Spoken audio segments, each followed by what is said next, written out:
Margot here. Ms. Marshall, Margot, whichever you want to call me. Um, I just thought I'd come to you because of the pandemic and not being able to chat with you as much as I would normally, and give you a brief book review, because why not?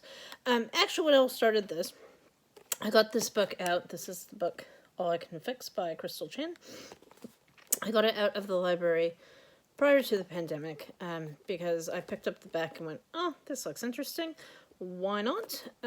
It sounded different. It had good reviews on the cover, although, I mean, doesn't every book. But I'm a book nerd, what can I say? So I picked it up, and then I read it. I started it at about the time the school let out, and I read it that week. And then with all this talk about Tiger King, had to watch that. So I actually haven't finished it yet. No spoilers. But one of the things that I noticed was that they mentioned the zoo outbreak, kind of, that happened in Ohio in 2011, I think it was, where a guy let all of his animals go and they were just wandering around the suburbs of wild animals. It's not really what Tiger King is about, but they mention it. That was the impetus, the starting point for the story. So it's not a true story, but that is inspired one of the events in the book. The book plot has that going on in the background, but the book is primarily about relationships.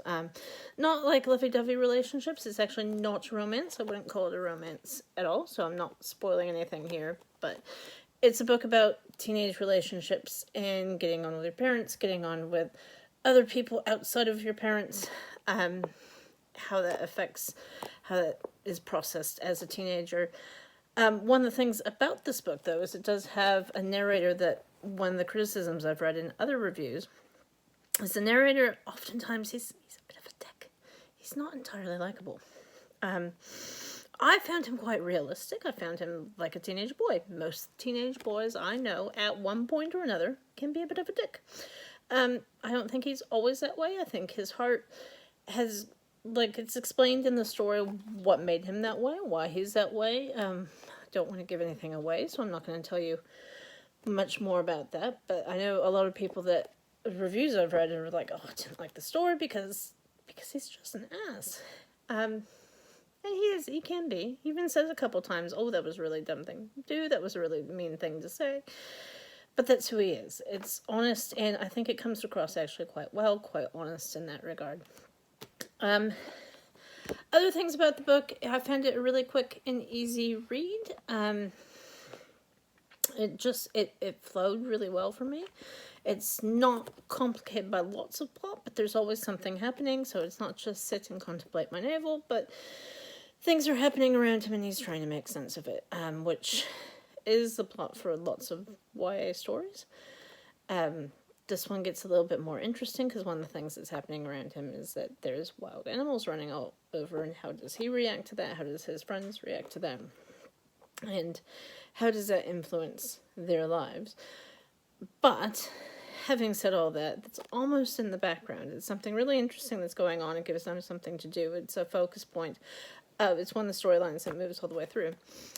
But it's not just about that. It's at the heart of it. It's about relationships. It's about a boy who decides that he's struggling in his life. He's not doing great in school. He's got his own home problems at home. And the title comes from one of the things he does is he fixes what he can fix. So he goes around and he becomes a handyman in his house, because his parents are kind of dropping the ball there. So he decides that somebody has to do it, might as well be him. And it's one of the ways he deals with his anxiety around that.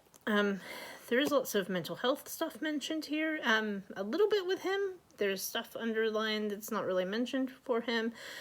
Definitely within his wider circles of things that have affected his parents, both his mom and his dad. And there's a little bit of an addiction that's mentioned as well, although it's not in one of the main characters, but it comes up. So that's content warning. Trigger warning, if you want to call it that, but I actually think it made it very realistic. Not a lot of people are dealing with these issues. It's happening more and more now, but in stories, it's realistic. It takes place in present day. I felt a little bit like I got to know these characters as if they were real people, which is one of the things I love about the book. So I love it. I actually rated it 4.5 stars out of 5. I don't know if it's quite the best book I've read all year, but it's certainly a good book. I recommend it. It's not super thick. It's not too thick. Got it from the library when the library's open again after the COVID pandemic. That'd be one place to seek it out. And it's not terribly old. It's in terms of it's only been published a couple years ago. So highly recommend it.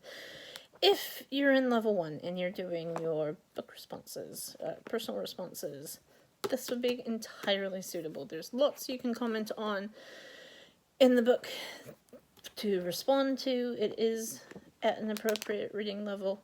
Go ahead and get that. If you're much higher than that level 2, it's kind of borderline. I don't know if it'd quite make a level 2 response, but definitely make a level 1 response. So if you're struggling for novels, that's a good one to pick up. I found it fairly easy to read and straightforward. And it is, just lastly, All That I Can Fix by Crystal Chan.